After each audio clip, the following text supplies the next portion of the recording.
The easiest decision in the history of decisions is not picking with capital One. It's choosing bear in the bear versus man debate. 1,000,000,000% bear. Why? Because by and large, we generally know what a bear's motivations are.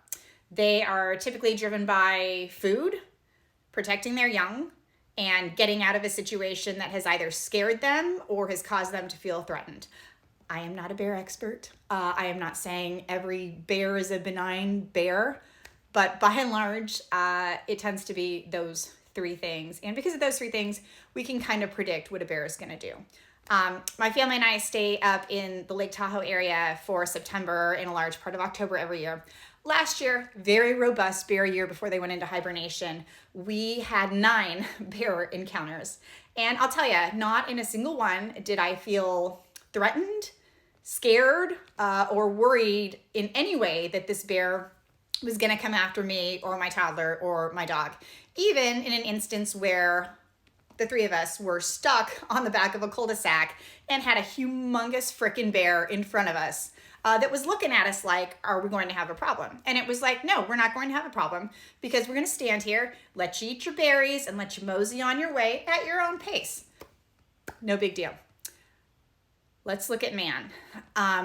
Gosh, to decipher the motivations that men have for just about anything is an absolutely impossible task. And I totally know you could say the exact same thing about women, but the reality is that many women in the US especially feel scared because men either pose an actual threat or a perceived threat. Let's stick with Tahoe as an example. I took my daughter, who had just turned 2 at the time, hiking with me in a hiking pack on Upper Eagle Falls in the Emerald Bay area. Fabulous trail, by the way. Not a particularly crowded day. I think we went on a Wednesday. Parking side hard to come by, so we tried to make sure we went when the crowds were low. And there was this younger man who just kind of wouldn't let us out of his sight. He was just very convinced we were going to need help and we were either going to get lost or I was going to need some assistance getting over some of these rocks with such a big pack. And I couldn't find a good way to say to him, like, sir, you're scaring me. So instead, we kind of had to hang back. I had to pretend like I was rummaging through my bag. I had to kind of do whatever I had to do to slow my pace to a crawl to get this guy away from me. Now, did anything actually happen? No. In my head, was I worried about it the whole time, though, knowing he was ahead of me on the trail and wondering, is he hiding behind a tree? Is he going to pop out behind a rock? What do I think he actually does want with me?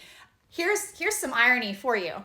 It caused me to actually take my bear spray, which is designed to ward off bears, out of my pack and hold it with my finger on like the pin/trigger thing. And the sad part about carrying bear spray for me is I actually do not carry it because I'm worried that a freaking bear is going to attack me. I carry it because I'm more concerned about humans I'm going to encounter on the trail when I'm out by myself with my daughter or off-leash dogs. They should call it asshole spray, quite frankly.